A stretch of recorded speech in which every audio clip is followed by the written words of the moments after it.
Hay una verdad que pocos se atreven a pronunciar. Lo que llamas pereza, lo que llamas falta de motivación, no es un defecto. Es una cárcel invisible que alguien o algo diseñó para ti. ¿Y si te dijera que existe un ritual japonés, creado en silencio hace décadas, capaz de romper esa prisión? Un método tan sencillo que parece un engaño, pero tan profundo que puede arrancarte de la apatía más oscura y devolverte a la vida en apenas 30 días. No es autoayuda barata. No son frases de pósters motivacionales. Es un sistema nacido en la desesperación, en la sombra de una mente rota. Un método que fue probado, no en soñadores, sino en hombres y mujeres al borde de la muerte psicológica. Y lo que nació como una tabla de salvación, terminó siendo usado por monjes, empresarios, guerreros, incluso por aquellos que buscaban controlar su mente como si de un arma se tratara. En los próximos minutos voy a guiarte por ese camino. Voy a mostrarte cada paso, cada trampa, cada revelación. Pero te advierto, una vez lo escuches, no podrás fingir que no lo sabes. La pregunta no será, ¿funciona? La verdadera pregunta será, ¿te atreves a usarlo contra ti mismo o incluso contra los demás? Tokio, 1985. Las luces de neón brillaban como fantasmas eléctricos entre la niebla. En un apartamento lujoso, un hombre de 35 años se consumía lentamente en su cama. CEO de una gran empresa, rico, poderoso, pero vacío. Se había convertido en un cadáver viviente, incapaz de mover un solo dedo más allá de lo necesario para sobrevivir. El doctor Hiroshi Tanaka, un psicólogo joven y obsesionado con los límites de la mente humana, fue llamado como último recurso. Las terapias habían fracasado. Las pastillas eran veneno inútil. Nadie lograba devolverle las ganas de vivir. Tanaka observaba en silencio. Durante días no dijo nada, solo miraba. Y en ese silencio descubrió algo inquietante. El problema no era la voluntad. El problema era que la mente del hombre había hecho de cada acción como levantarse, comer o trabajar. Una montaña imposible. Un monstruo. El cerebro se había convertido en su verdugo. Entonces Tanaka recordó algo que había visto en templos budistas. Niños aprendiendo caligrafía. No empezaban escribiendo textos. No empezaban con palabras. Solo un trazo, un gesto mínimo.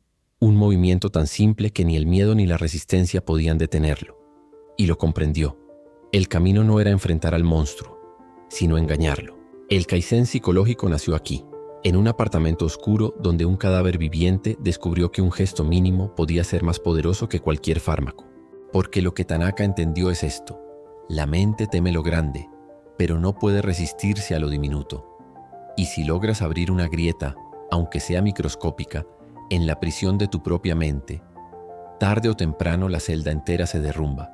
Lo llamó Kaizen psicológico, una técnica que no buscaba fuerza sino astucia, un ritual mental donde la clave era tan ridícula que parecía una broma. El planteamiento era simple: si no puedes hacer ejercicio, solo ponte las zapatillas. Si estás tan bloqueado que no puedes escribir, solo abre el cuaderno. Si no eres capaz de estudiar, solo lee una página. Nada más.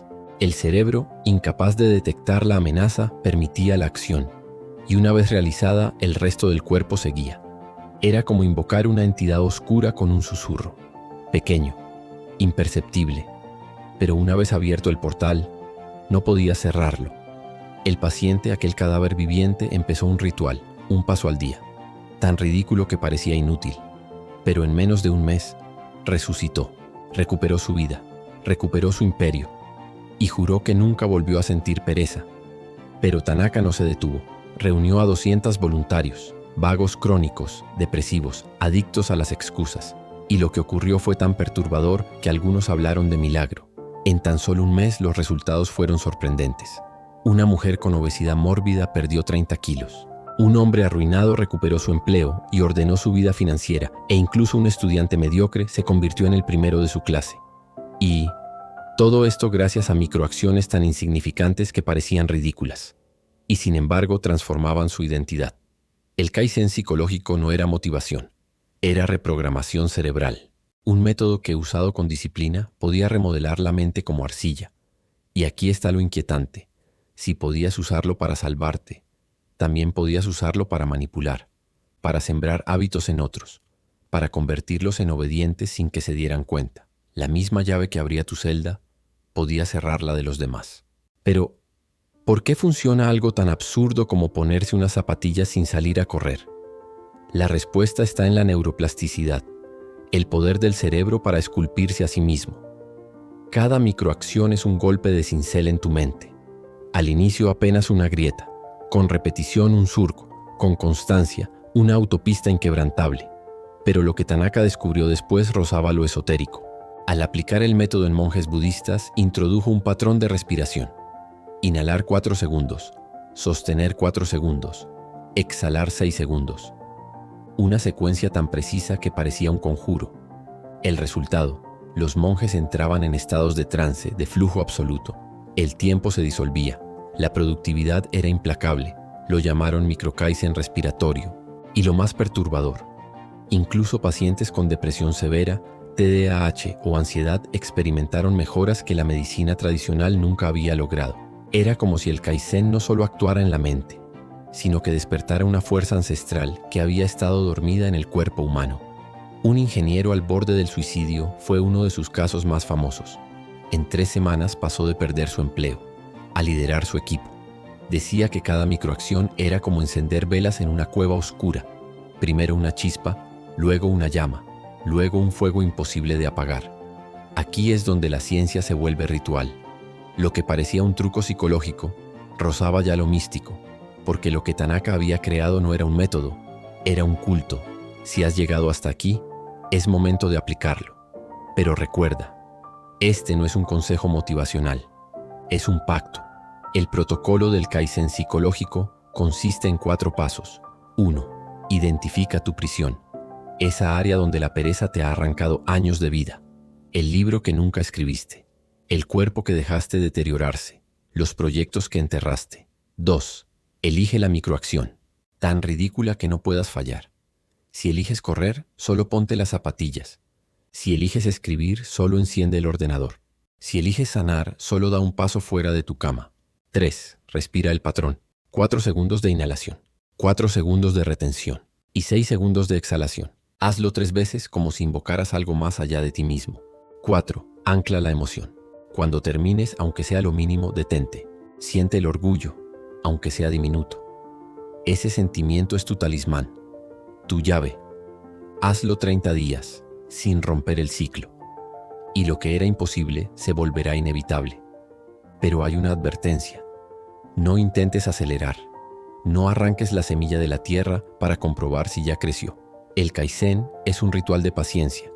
El que lo viola, fracasa. El que lo respeta, despierta. Y aquí está lo más inquietante. Tanaka enseñaba a sus pacientes que el método no solo podía salvarte, también podía ser un arma. Si aprendías a controlar tu mente con microacciones, también podías sembrar dudas, hábitos y dependencias en otros. Pasar de víctima a verdugo. El mismo mecanismo que podía levantarte de la cama, podía convertir a otros en tus marionetas. El Kaizen no es solo una llave de liberación, es un cuchillo. Puedes usarlo para cortar las cuerdas que te atan o para atar a los demás. Imagina esto. Hasta ahora te he hablado del Kaizen psicológico como una llave que rompe tus propias cadenas. Pero, ¿qué ocurre si decides usar esa llave no para liberarte, sino para encadenar a los demás? El mismo mecanismo que engaña a tu cerebro también puede infiltrarse en el cerebro de quienes te rodean. El Kaizen es más que un método, es un virus. Y como todo virus puede propagarse. Piensa en alguien cercano a ti, un compañero de trabajo, una pareja, un amigo, alguien cuyo comportamiento quisieras moldear. No puedes forzarlo, no puedes gritarle órdenes. Eso genera resistencia. Pero sí puedes sembrar en su mente microacciones tan pequeñas que no detecte la trampa. ¿Quieres que esa persona dependa de ti? Entonces empieza con pequeños gestos de ayuda hasta que llegue un punto en el que no pueda mover un dedo sin pedirte consejo.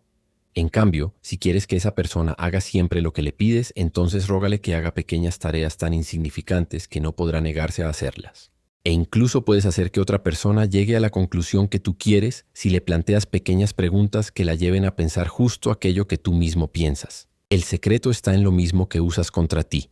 La mente teme lo grande, pero se rinde ante lo diminuto. Y así, sin darse cuenta, alguien comienza a cambiar su vida, pero no hacia su libertad, sino hacia la dirección que tú has marcado. Es manipulación de la más pura, no desde la fuerza, no desde el grito, sino desde la infiltración psicológica, la erosión invisible de su voluntad. ¿Quieres que alguien se obsesione contigo? Haz que cada día dé un paso minúsculo hacia ti. Un mensaje, un gesto, una costumbre. Cuando quiera escapar, ya no podrá. ¿Quieres que alguien abandone un hábito? No lo confrontes. No lo ataques. Muéstrale un gesto mínimo, un reemplazo inocente. Y día tras día, ese hábito morirá en silencio. Este es el lado prohibido del Kaizen. La posibilidad de usarlo no como salvación, sino como arma. Un cuchillo invisible que no deja huellas, pero corta más profundo que cualquier grito. Por eso algunos lo llaman el arsenal japonés de control mental.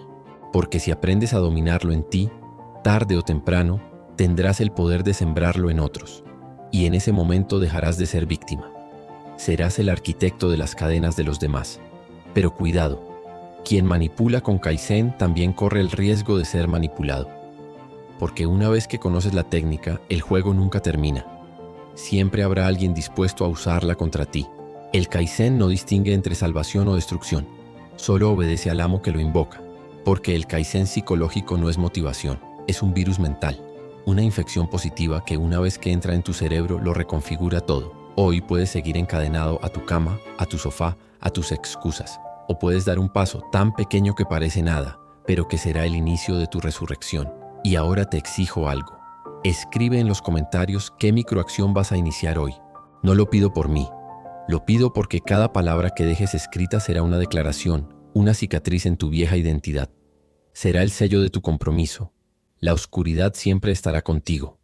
La diferencia será si eliges habitarla como prisionero o como amo. Recuerda, no existe pereza, solo cadenas invisibles. Y el Kaizen es la llave para romperlas. Espero no haberte hecho demasiado daño, aunque a veces el dolor es la ayuda que necesitas. Ánimo, confío en ti.